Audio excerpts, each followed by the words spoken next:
Bonjour à toutes et à tous et bienvenue sur le plateau de l'entretien de la matinale. Elle est l'une des figures internationales du féminisme islamique et depuis des années, à travers ses nombreux ouvrages, elle défend une lecture émancipatrice du Coran et des textes de la tradition, victime selon elle d'une interprétation masculine patriarcale. Je parle bien sûr d'Asma Al-Marabout, médecin biologiste, essayiste, directrice du Centre des études féminines de la Rabita Mohammedia des Ulama. Elle vient de publier 2 ouvrages, Croyante et féministe, un autre regard sur les religions aux éditions La Croisée des Chemins et également aux éditions En toutes lettres, Islam et les femmes, des questions qui fâchent. Pour nous en parler ce matin, nous expliquer sa démarche et nous parler de ces fameuses questions qui fâchent, elle est avec nous ce matin sur le plateau. Asma Al-Marabout, bonjour. Bonjour. Merci d'avoir accepté notre invitation. Alors, avant de parler de votre démarche, ou pour mieux la comprendre, un petit mot sur le lieu d'où vous parlez. Vous avez une démarche interprétative du Coran et des textes, donc c'est de l'exégèse. Vous avez aussi une démarche scientifique et rationnelle. Vous êtes aussi femme et croyante, c'est d'ailleurs le titre d'un de vos 2 derniers ouvrages. Alors, d'où vous parlez ? Alors, tout d'abord, merci pour l'invitation. C'est un plaisir. Oui, alors d'où est-ce que je parle? Ma posture est avant tout une posture de chercheuse. Je fais quand même une recherche sur cette thématique assez polémique et assez sensible, mais c'est aussi accompagné d'une posture de croyante. Et je dis souvent que ça donne une dose de subjectivité, bien entendu, surtout sur un sujet tel que celui des religions et femmes. Mais j'assume donc cette subjectivité et j'essaie d'être objective quand il s'agit donc de faire la part des choses entre ce que disent vraiment les textes religieux et ce que disent les interprétations. Donc oui, une posture donc de femme déjà, de chercheuse, de croyante, et puis de chercheuse qui essaie d'allier l'académique, mais aussi avec les sciences sociales et le contexte notre contexte d'aujourd'hui. Alors, la démarche qui est la vôtre, le féminisme islamique, comment est-ce que vous définiriez cette voie et à quoi elle vient répondre? Je cite juste ce que vous posez comme cadre d'emblée dès votre introduction. Vous dites que, de façon très caricaturale, la question des femmes en islam continue d'être prise en étau entre l'islamophobie médiatisée de l'Occident et le patriarcat culturel avéré des sociétés musulmanes. Les femmes musulmanes sont donc toujours les victimes de choix dans les débats de société et sont parfois instrumentalisées par des politiques qui se font le plus souvent sans elles. Nous sommes donc entre 2 discours majoritaires, certes antagonistes dans leurs objectifs, mais qui ont un point commun, l'essentialisme à outrance. Oui. C'est pour répondre à cet essentialisme qu'il y a cette 3e voie ? Oui, c'est pour répondre à ces 2 essentialismes, parce qu'il y a 2 essentialismes. Il y a une islamophobie aujourd'hui qui est banalisée et dont le socle est bien les femmes. C'est ce que j'appellerais et ce que j'appelle le maillon faible de l'islam. C'est justement cette question. Nous avons un problème avec la question des femmes au sein du référentiel islamique et c'est par l'intermédiaire de ce maillon faible que l'islamophobie règle ses comptes avec l'islam. Il devient un prétexte pour cette islamophobie. Exactement. Donc la question des femmes est centrale dans cette posture islamophobe, je dirais mondialisée, aujourd'hui banalisée avec tout ce qu'on voit autour de nous. Mais d'un autre côté, oui, elle est prise en étau par rapport à un patriarcat, je dirais musulman, culturel, assez structurel, qui pose problème. Mais je voudrais juste ici déconstruire quelque chose dont je parle dans le premier livre, Féministe et croyante, c'est le fait que l'essentialisation vient du fait qu'on parle de l'islam comme étant la seule religion qui opprime les femmes. Or aujourd'hui, il faut quand même déconstruire cet a priori et de façon très claire dire que la misogynie est universelle au niveau des textes monothéistes et au niveau de leur interprétation. Donc, en disant cela, aujourd'hui, la problématique se pose avec acuité quand même chez nous, au niveau du référentiel islamique, beaucoup plus que par rapport aux autres questions donc monothéistes. Mais donc, vous dites même plus, vous dites dans certaines parties, notamment sur l'héritage, qu'au contraire le Coran vient vient briser une injustice de départ et qu'au contraire, il n'a pas abondé dans le sens d'une inégalité envers les femmes. L'exemple de l'héritage est très parlant parce que quand on fait une rétrospective par rapport à tous les textes révélés, on s'aperçoit que le Coran était l'un des premiers textes à donner aux femmes le droit à l'héritage. C'est pas rien quand même quand on voit que ça fait 14 siècles qu'il a été l'un des premiers textes donc à donner ce droit-là aux femmes et donc voilà, ça casse justement cette essentialisation qui fait que l'islam serait par excellence la religion qui opprime les femmes. Alors vous venez de le dire et je l'ai cité, que dans le monde musulman on est coincé dans un patriarcat culturel avéré. On a envie de vous demander pourquoi. Est-ce parce qu'il y a une ignorance d'une partie de notre histoire et est-ce parce qu'il y a une interprétation qui s'est institutionnalisée et qui a été sacralisée? Pourquoi est-ce qu'on en est encore là?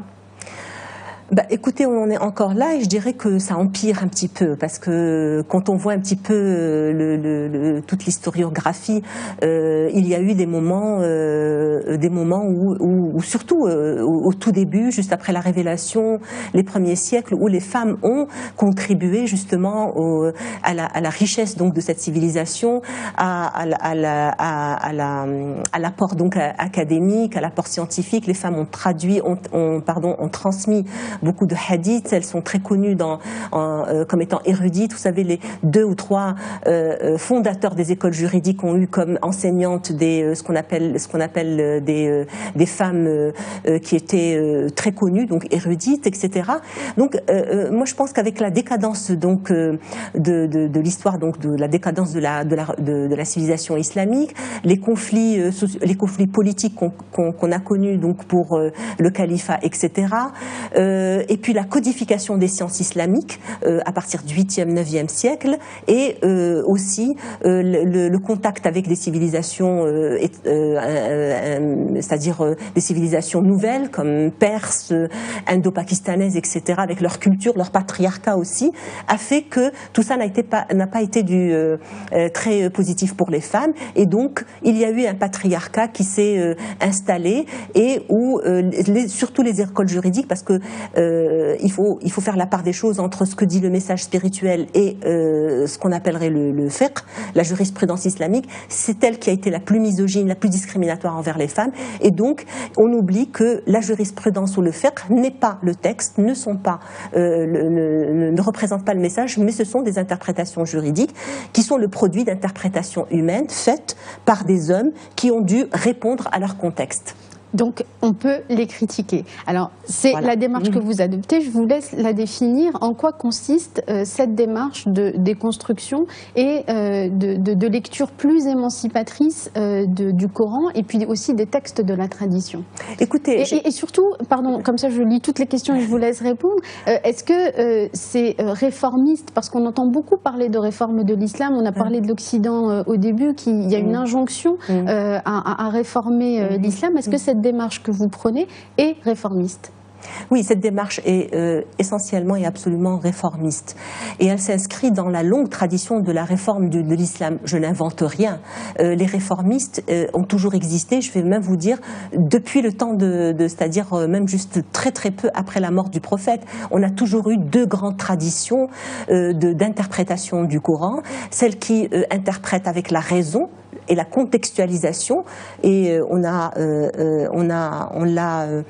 c'est-à-dire qu'on l'a administré à Ibn Abbas, qui était le premier grand interprète du Coran, et il y a eu la tradition de Al-Hadith et de l'Athar, qui sont, c'est plutôt Ibn Omar ibn Khattab, qui était traditionnaliste et qui ne voulait pas utiliser l'interprétation rationnelle et personnelle, et qui préférait donc faire une interprétation très traditionnaliste, c'est-à-dire pratiquement une lecture littéraliste. Donc il y a eu ces 2 grandes tendances depuis le début, depuis 14 siècles. Mais il faut dire qu'avec le temps, et puis aussi avec l'instrumentalisation politique du religieux, on a eu tendance à instrumentaliser le religieux et à en faire une lecture plutôt littéraliste, dogmatique, dogmatique parce que la lecture réformiste était très dangereuse. On le sait, dans toutes les religions, la lecture réformiste est dangereuse parce qu'elle met à nu justement cette instrumentalisation politique, parce qu'elle met en évidence des principes qui sont universels dans toutes les religions et notamment en islam, comme l'insistance et l'importance de la justice, du savoir, de la connaissance, de l'honnêteté, de la paix, de l'intégrité, etc. Donc cette approche réformiste n'est pas nouvelle, elle a toujours existé. Avec la colonisation, la décadence, le repli identitaire, nous avons eu une période de taqlid. Ce qu'on appelle taqlid, c'est on a fait que du mimétisme aveugle, on a repris ce qu'ont dit les autres, c'est ce qui continue aujourd'hui, c'est la majorité. Une répétition aveugle d'une tradition. Aujourd'hui, au lieu de recourir à cette lecture contextualisée et réformiste, on préfère dire voilà ce qu'ont dit les anciens avaient plus raison que nous, les anciens. On les a sacralisés. Alors que le mouvement réformiste qui a repris vers le fin 19e, début 20e siècle avec Mohamed Abdo et Al-Afghani ont voulu donner un nouvel élan justement à cette lecture-là qui est la plus apte aujourd'hui à nous faire à allier, si on veut, à concilier les valeurs universelles justement avec les valeurs qui sont intrinsèques à l'islam. Alors, sur les questions qui fâchent, alors vous en abordez beaucoup, on ne va pas pouvoir tout en parler, mais pour donner envie à nos téléspectateurs, vous parlez des houris, vous parlez de la qiwama, de la supériorité supposée des hommes sur les femmes, mais surtout, vous relevez que finalement, toutes ces questions qui fâchent, et qui sont principalement la polygamie, le fait de frapper les femmes, la question du voile, c'est 6 versets dans le Coran, oui, non seulement 6 versets, mais qui sont ensuite interprétés d'une seule manière, alors que les outils à disposition, et vous les utilisez pour décortiquer les termes, sont là, disponibles dans la tradition. Donc pourquoi est-ce que c'est si difficile simplement d'exhumer les lectures plurielles et de proposer les lectures que vous proposez sur ces fameuses questions ? Vous savez, il y a eu tellement de cumul de cette interprétation dogmatique, littéraliste, ancrée dans les mentalités, ancrée dans les compilations historiques, et qu'on enseigne aujourd'hui dans les grandes universités, aussi bien islamiques que dans les écoles, qu'il est difficile de déconstruire tout ça. Mais il faut commencer, je crois qu'il faut commencer, on a les outils, comme vous dites, pour le faire, et d'autant plus que c'est-à-dire on n'a pas de problème avec le texte. Le texte est là, et il nous donne des latitudes incroyables pour interpréter, et plus que les latitudes, on a, c'est-à-dire que sur des questions, il y a vraiment un décalage énorme, moi qui m'effraie par rapport à un texte qui est pourvoyeur de liberté et de latitude, et par rapport à une interprétation qui était, excusez-moi le terme, complètement à côté de la plaque. Et donc, c'est ça que j'essaie de montrer dans le texte. Quand on parle de lapidation aujourd'hui, le Coran ne parle pas de lapidation. Quand on parle de houri, justement dans cette lecture donc extrémiste, les houris, jamais le Coran n'a dit qu'il fallait tuer quelqu'un pour aller retrouver les houris. C'est une sorte d'idolâtrie. J'en parle aussi dans le livre sur la question de la polygamie, sur toutes ces questions-là. Le texte nous a donné des latitudes et les interprétations ont fermé, verrouillé justement ces latitudes-là pour proposer des interprétations qui allaient plus avec leur contexte culturel patriarcal. Alors je termine juste sur ça. Sur plus de 6230 versets, nous avons 6 versets qui ont fait la réputation de l'islam. Pourquoi ? Eh bien, tout simplement, même si on nous critique de l'extérieur, moi je le dis souvent, c'est parce qu'on le mérite, parce que nous-mêmes on s'est enfermés dans ces 6 versets. Et cette lecture traditionnaliste a réduit ce qu'on appelle le statut de la femme, déjà qui n'existe pas dans le Coran, mais qu'on a créé justement pour répondre à une certaine occidentalisation.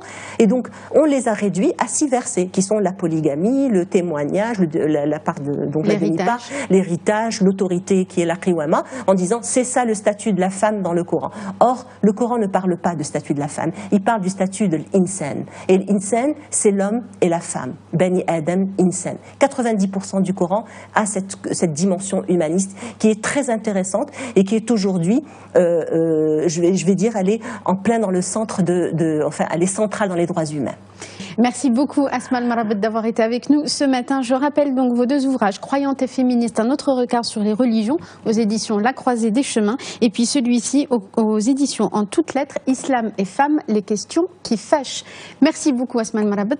Merci à vous tous et à vous toutes de nous avoir suivis. Restez sur Médien TV. Je vous souhaite une très bonne journée à tous.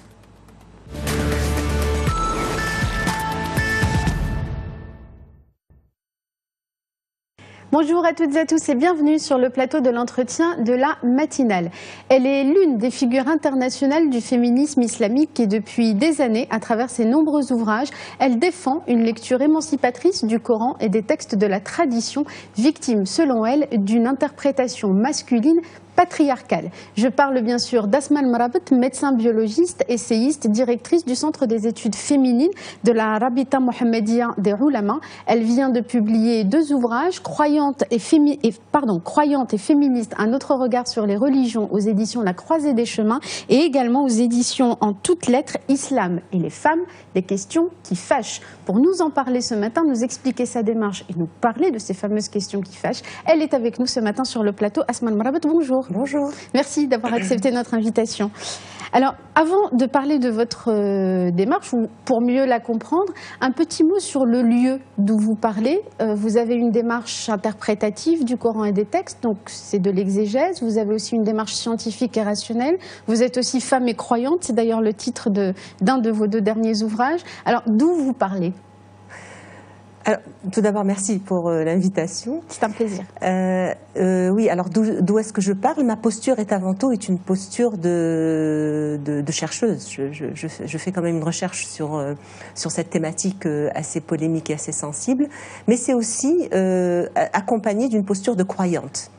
Et je dis souvent que ça donne une dose de subjectivité, bien entendu, surtout sur un sujet tel que celui des religions et femmes. Mais j'assume donc cette subjectivité et j'essaie d'être objective quand il s'agit donc de faire la part des choses entre ce que disent vraiment les textes religieux et ce que disent les interprétations.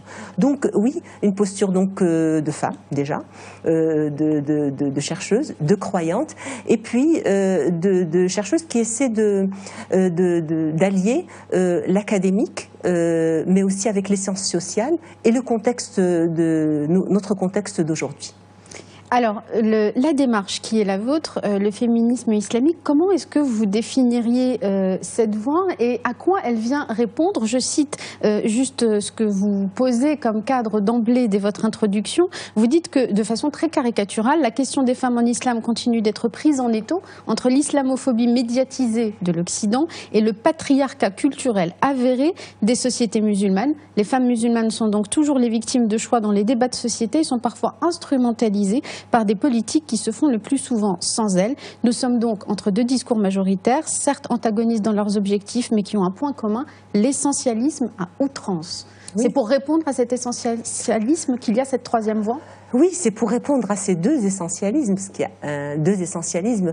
Il y a une islamophobie aujourd'hui qui est banalisée et dont le socle est bien les femmes. C'est ce que j'appellerais et ce que j'appelle le maillon faible de l'islam. C'est justement cette question. Nous avons un problème avec la question des femmes au sein du référentiel islamique et c'est par l'intermédiaire de ce maillon faible que l'islamophobie règle ses comptes avec l'islam. Il devient un prétexte oui. pour cette islamophobie. Exactement. Donc la question des femmes est centrale dans cette posture islamophobe, je dirais mondialisée, aujourd'hui banalisée avec tout ce qu'on voit autour de nous. Mais d'un autre côté, oui, elle est prise en étau par rapport à un patriarcat, je dirais musulman, culturel, assez structurel, qui pose problème. Mais je voudrais juste ici déconstruire quelque chose dont je parle dans le premier livre, Féministe et croyante, c'est le fait que l'essentialisation vient du fait qu'on parle de l'islam comme étant la seule religion qui opprime les femmes. Or aujourd'hui, il faut quand même déconstruire cet a priori et de façon très claire dire que la misogynie est universelle au niveau des textes monothéistes et au niveau de leur interprétation. Donc, en disant cela, aujourd'hui, la problématique se pose avec acuité quand même chez nous, au niveau du référentiel islamique, beaucoup plus que par rapport aux autres questions donc monothéistes. Mais donc, vous dites même plus, vous dites dans certaines parties, notamment sur l'héritage, qu'au contraire, le Coran vient briser une injustice de départ et qu'au contraire, il n'a pas abondé dans le sens d'une inégalité envers les femmes. L'exemple de l'héritage est très parlant parce que quand on fait une rétrospective par rapport à tous les textes révélés, on s'aperçoit que le Coran était l'un des premiers textes à donner aux femmes le droit à l'héritage. C'est pas rien quand même quand on voit que ça fait 14 siècles qu'il a été l'un des premiers textes donc à donner ce droit-là aux femmes. Et donc voilà, ça casse justement cette essentialisation qui fait que l'islam serait par excellence la religion qui opprime les femmes. Alors vous venez de le dire et je l'ai cité, que dans le monde musulman on est coincé dans un patriarcat culturel avéré. On a envie de vous demander pourquoi. Est-ce parce qu'il y a une ignorance d'une partie de notre histoire, et est-ce parce qu'il y a une interprétation qui s'est institutionnalisée et qui a été sacralisée? Pourquoi est-ce qu'on en est encore là? Écoutez, on en est encore là et je dirais que ça empire un petit peu parce que quand on voit un petit peu toute l'historiographie, il y a eu des moments où surtout au tout début, juste après la Révélation, les premiers siècles, où les femmes ont contribué justement à la richesse donc de cette civilisation, à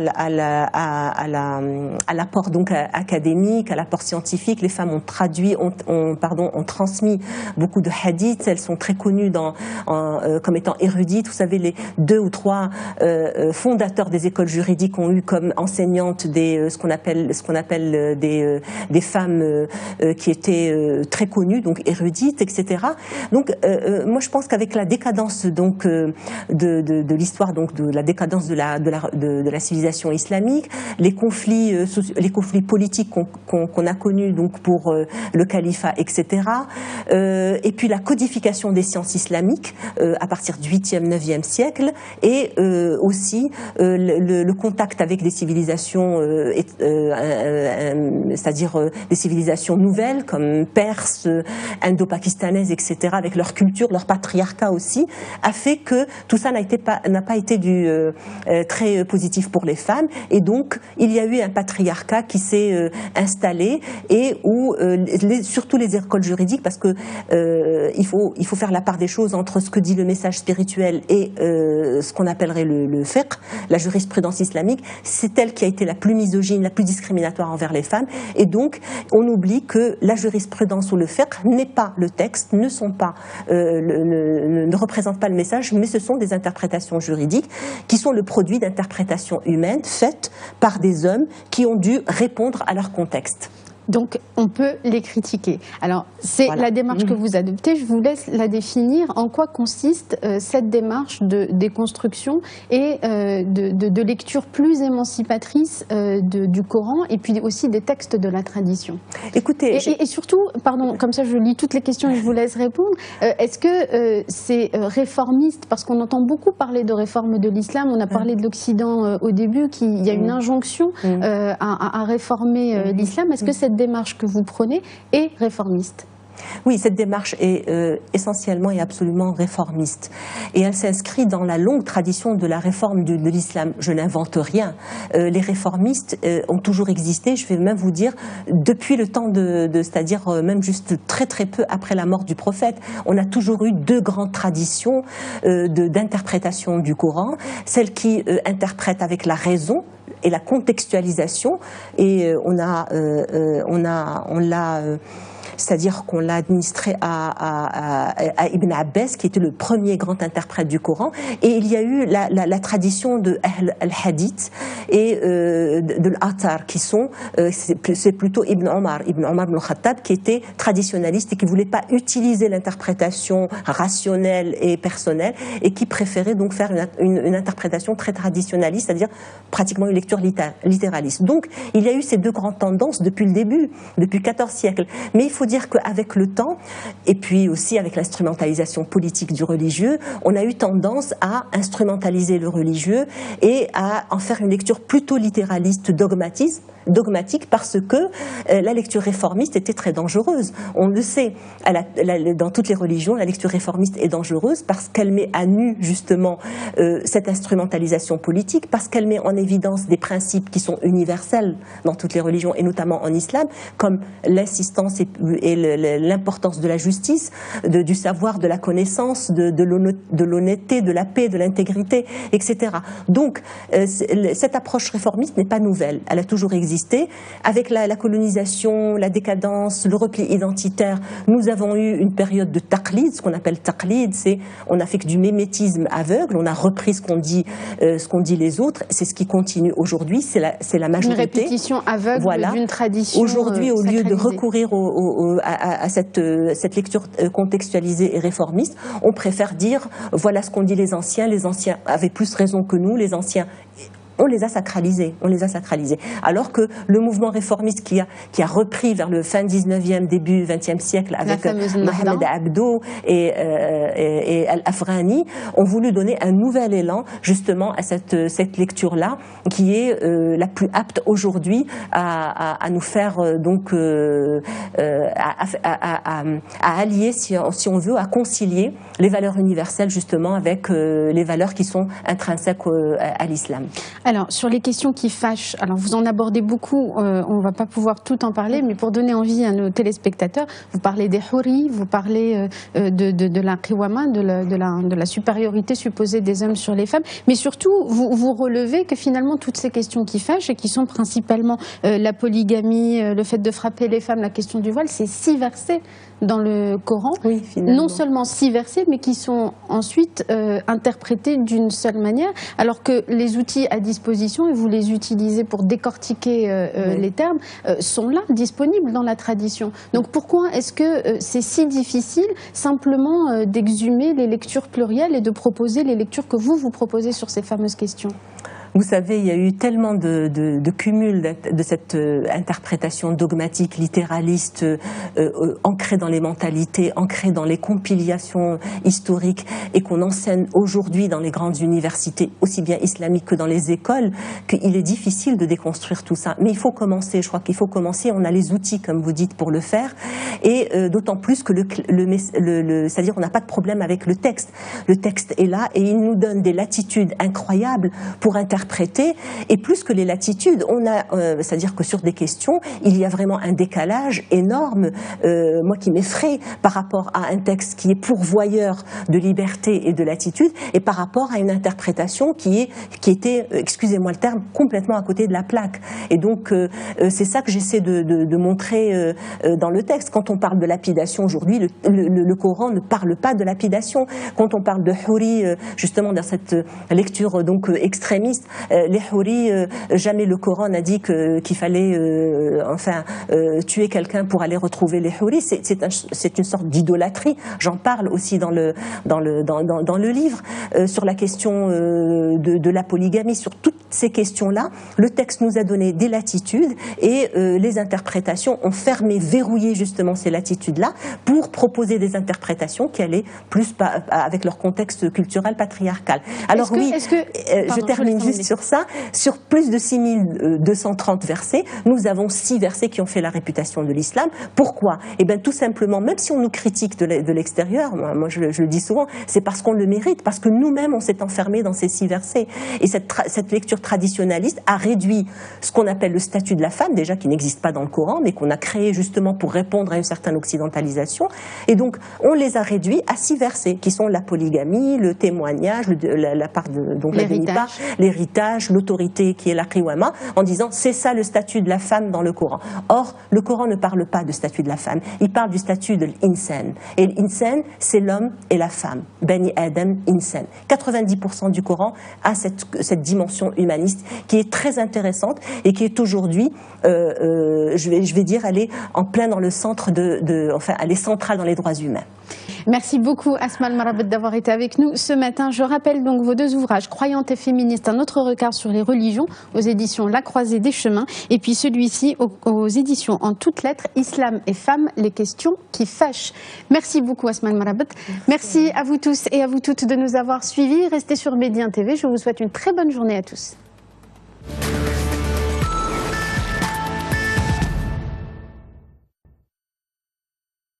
Bonjour à toutes et à tous et bienvenue sur le plateau de l'entretien de la matinale. Elle est l'une des figures internationales du féminisme islamique et depuis des années, à travers ses nombreux ouvrages, elle défend une lecture émancipatrice du Coran et des textes de la tradition, victime selon elle d'une interprétation masculine patriarcale. Je parle bien sûr d'Asma Al-Marabt, médecin biologiste, essayiste, directrice du Centre des études féminines de la Rabita Mohammedia des Ulama. Elle vient de publier 2 ouvrages, Croyante et féministe, un autre regard sur les religions aux éditions La Croisée des Chemins et également aux éditions En toutes lettres, Islam et les femmes, des questions qui fâchent. Pour nous en parler ce matin, nous expliquer sa démarche et nous parler de ces fameuses questions qui fâchent, elle est avec nous ce matin sur le plateau. Asma Al-Marabt, bonjour. Bonjour. Merci d'avoir accepté notre invitation. Alors, avant de parler de votre démarche, ou pour mieux la comprendre, un petit mot sur le lieu d'où vous parlez. Vous avez une démarche interprétative du Coran et des textes, donc c'est de l'exégèse. Vous avez aussi une démarche scientifique et rationnelle. Vous êtes aussi femme et croyante, c'est d'ailleurs le titre d'un de vos 2 derniers ouvrages. Alors, d'où vous parlez ? Alors, tout d'abord, merci pour l'invitation. C'est un plaisir. Oui, alors d'où est-ce que je parle? Ma posture est avant tout une posture de chercheuse. Je fais quand même une recherche sur cette thématique assez polémique et assez sensible, mais c'est aussi accompagné d'une posture de croyante. Et je dis souvent que ça donne une dose de subjectivité, bien entendu, surtout sur un sujet tel que celui des religions et femmes. Mais j'assume donc cette subjectivité et j'essaie d'être objective quand il s'agit donc de faire la part des choses entre ce que disent vraiment les textes religieux et ce que disent les interprétations. Donc oui, une posture donc de femme déjà, de chercheuse, de croyante, et puis de chercheuse qui essaie d'allier l'académique, mais aussi avec les sciences sociales et le contexte notre contexte d'aujourd'hui. Alors, la démarche qui est la vôtre, le féminisme islamique, comment est-ce que vous définiriez cette voie et à quoi elle vient répondre? Je cite juste ce que vous posez comme cadre d'emblée dès votre introduction. Vous dites que, de façon très caricaturale, la question des femmes en islam continue d'être prise en étau entre l'islamophobie médiatisée de l'Occident et le patriarcat culturel avéré des sociétés musulmanes. Les femmes musulmanes sont donc toujours les victimes de choix dans les débats de société et sont parfois instrumentalisées par des politiques qui se font le plus souvent sans elles. Nous sommes donc entre 2 discours majoritaires, certes antagonistes dans leurs objectifs, mais qui ont un point commun, l'essentialisme à outrance. Oui. C'est pour répondre à cet essentialisme qu'il y a cette 3e voie ? Oui, c'est pour répondre à ces 2 essentialismes, parce qu'il y a 2 essentialismes. Il y a une islamophobie aujourd'hui qui est banalisée et dont le socle est bien les femmes. C'est ce que j'appellerais et ce que j'appelle le maillon faible de l'islam. C'est justement cette question. Nous avons un problème avec la question des femmes au sein du référentiel islamique et c'est par l'intermédiaire de ce maillon faible que l'islamophobie règle ses comptes avec l'islam. Il devient un prétexte oui. pour cette islamophobie. Exactement. Donc la question des femmes est centrale dans cette posture islamophobe, je dirais mondialisée, aujourd'hui banalisée avec tout ce qu'on voit autour de nous. Mais d'un autre côté, oui, elle est prise en étau par rapport à un patriarcat, je dirais musulman, culturel, assez structurel, qui pose problème. Mais je voudrais juste ici déconstruire quelque chose dont je parle dans le premier livre Féministe et croyante, c'est le fait que l'essentialisation vient du fait qu'on parle de l'islam comme étant la seule religion qui opprime les femmes. Or aujourd'hui, il faut quand même déconstruire cet a priori et de façon très claire dire que la misogynie est universelle au niveau des textes monothéistes et au niveau de leur interprétation. Donc, en disant cela, aujourd'hui, la problématique se pose avec acuité quand même chez nous, au niveau du référentiel islamique, beaucoup plus que par rapport aux autres questions donc monothéistes. Mais donc, vous dites même plus, vous dites dans certaines parties, notamment sur l'héritage, qu'au contraire le Coran vient vient briser une injustice de départ et qu'au contraire, il n'a pas abondé dans le sens d'une inégalité envers les femmes. L'exemple de l'héritage est très parlant parce que quand on fait une rétrospective par rapport à tous les textes révélés, on s'aperçoit que le Coran était l'un des premiers textes à donner aux femmes le droit à l'héritage. C'est pas rien quand même quand on voit que ça fait 14 siècles qu'il a été l'un des premiers textes donc à donner ce droit-là aux femmes et donc voilà, ça casse justement cette essentialisation qui fait que l'islam serait par excellence la religion qui opprime les femmes. Alors vous venez de le dire et je l'ai cité, que dans le monde musulman on est coincé dans un patriarcat culturel avéré. On a envie de vous demander pourquoi. Est-ce parce qu'il y a une ignorance d'une partie de notre histoire, et est-ce parce qu'il y a une interprétation qui s'est institutionnalisée et qui a été sacralisée? Pourquoi est-ce qu'on en est encore là? Écoutez, on en est encore là et je dirais que ça empire un petit peu parce que quand on voit un petit peu toute l'historiographie, il y a eu des moments où surtout au tout début, juste après la révélation, les premiers siècles, où les femmes ont contribué justement à la richesse donc de cette civilisation, à l'apport donc académique, à l'apport scientifique. Les femmes ont traduit, ont transmis beaucoup de hadiths, elles sont très connues comme étant érudites. Vous savez, les 2 ou 3 fondateurs des écoles juridiques ont eu comme enseignantes ce qu'on appelle des femmes qui étaient très connues, donc érudites, etc. Donc, moi, je pense qu'avec la décadence donc de l'histoire, donc de la décadence de la civilisation islamique, les conflits politiques qu'on a connus donc pour le califat, etc. Et puis la codification des sciences islamiques à partir du 8e, 9e siècle, et aussi le contact avec des civilisations, c'est-à-dire des civilisations nouvelles comme perses, indo-pakistanaises, etc., avec leur culture, leur patriarcat aussi, a fait que tout ça n'a pas été très positif pour les femmes, et donc il y a eu un patriarcat qui s'est installé, et où surtout les écoles juridiques, parce que il faut faire la part des choses entre ce que dit le message spirituel et ce qu'on appellerait le fiqh, la jurisprudence islamique. C'est elle qui a été la plus misogyne, la plus discriminatoire envers les femmes, et donc on oublie que la jurisprudence ou le fiqh n'est pas le texte, ne représentent pas le message, mais ce sont des interprétations juridiques qui sont le produit d'interprétations humaines faites par des hommes qui ont dû répondre à leur contexte. Donc, on peut les critiquer. Alors, c'est la démarche que vous adoptez. Je vous laisse la définir. En quoi consiste cette démarche de déconstruction et de lecture plus émancipatrice du Coran et puis aussi des textes de la tradition? Écoutez, et surtout, pardon, comme ça je lis toutes les questions et je vous laisse répondre. Est-ce que c'est réformiste? Parce qu'on entend beaucoup parler de réforme de l'islam. On a parlé de l'Occident au début, il y a une injonction à réformer l'islam. Est-ce que cette démarche que vous prenez est réformiste? Oui, cette démarche est essentiellement et absolument réformiste. Et elle s'inscrit dans la longue tradition de la réforme de l'islam. Je n'invente rien. Les réformistes ont toujours existé, je vais même vous dire, depuis le temps c'est-à-dire même juste très très peu après la mort du prophète. On a toujours eu 2 grandes traditions d'interprétation du Coran. Celle qui interprète avec la raison et la contextualisation, et on l'a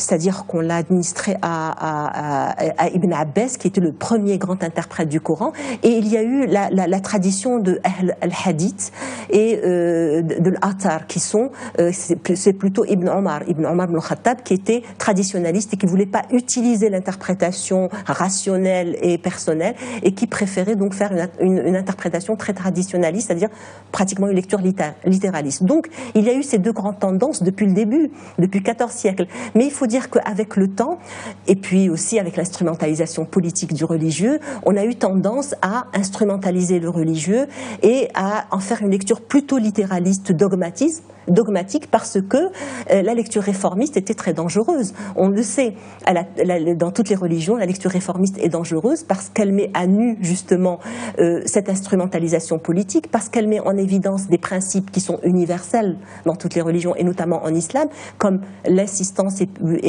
l'importance de la justice, du savoir, de la connaissance, de l'honnêteté, de la paix, de l'intégrité, etc. Donc, cette approche réformiste n'est pas nouvelle. Elle a toujours existé. Avec la colonisation, la décadence, le repli identitaire, nous avons eu une période de taqlid, ce qu'on appelle taqlid, c'est on a fait que du mimétisme aveugle, on a repris ce qu'ont dit les autres, c'est ce qui continue aujourd'hui, c'est la majorité. Une répétition aveugle d'une tradition. Aujourd'hui, au lieu de recourir à cette lecture contextualisée et réformiste, on préfère dire voilà ce qu'ont dit les anciens avaient plus raison que nous, les anciens. On les a sacralisés, Alors que le mouvement réformiste qui a repris vers le fin 19e, début 20e siècle avec Mohamed Abdo et Al-Afghani, ont voulu donner un nouvel élan justement à cette lecture-là, qui est la plus apte aujourd'hui à nous faire à allier, si on veut, à concilier les valeurs universelles justement avec les valeurs qui sont intrinsèques à l'islam. Alors, sur les questions qui fâchent, alors vous en abordez beaucoup, on ne va pas pouvoir tout en parler, mais pour donner envie à nos téléspectateurs, vous parlez des houris, vous parlez de la qiwama, de la supériorité supposée des hommes sur les femmes, mais surtout, vous relevez que finalement, toutes ces questions qui fâchent, et qui sont principalement la polygamie, le fait de frapper les femmes, la question du voile, c'est 6 versets dans le Coran, oui, non seulement 6 versets, mais qui sont ensuite interprétés d'une seule manière, alors que les outils à disposition, et vous les utilisez pour décortiquer les termes, sont là, disponibles dans la tradition. Donc pourquoi est-ce que c'est si difficile simplement d'exhumer les lectures plurielles et de proposer les lectures que vous proposez sur ces fameuses questions ? Vous savez, il y a eu tellement de cumul de cette interprétation dogmatique, littéraliste, ancrée dans les mentalités, ancrée dans les compilations historiques, et qu'on enseigne aujourd'hui dans les grandes universités, aussi bien islamiques que dans les écoles, qu'il est difficile de déconstruire tout ça. Mais il faut commencer, je crois qu'il faut commencer, on a les outils, comme vous dites, pour le faire, et d'autant plus que c'est-à-dire on n'a pas de problème avec le texte.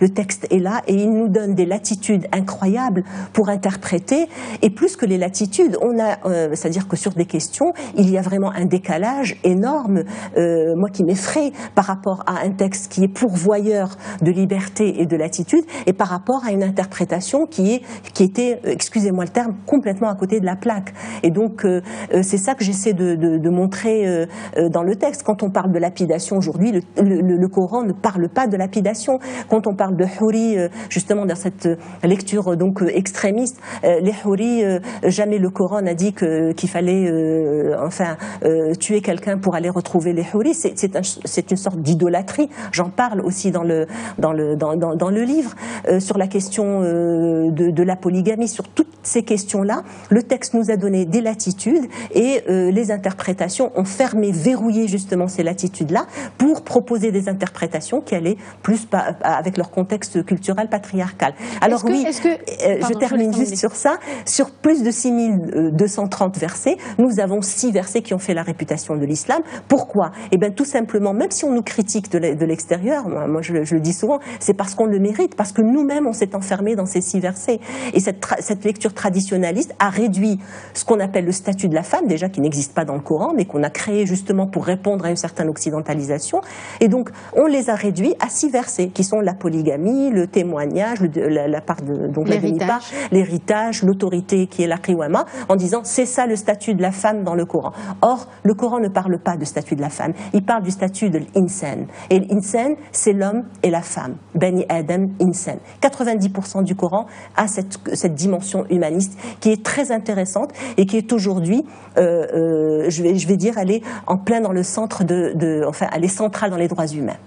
Merci beaucoup Asma Al-Marabet d'avoir été avec nous ce matin. Je rappelle donc vos 2 ouvrages, Croyante et féministe, un autre regard sur les religions, aux éditions La Croisée des Chemins, et puis celui-ci aux éditions En toutes lettres, Islam et femmes, les questions qui fâchent. Merci beaucoup Asma Al-Marabet. Merci à vous tous et à vous toutes de nous avoir suivis. Restez sur Médien TV, je vous souhaite une très bonne journée à tous.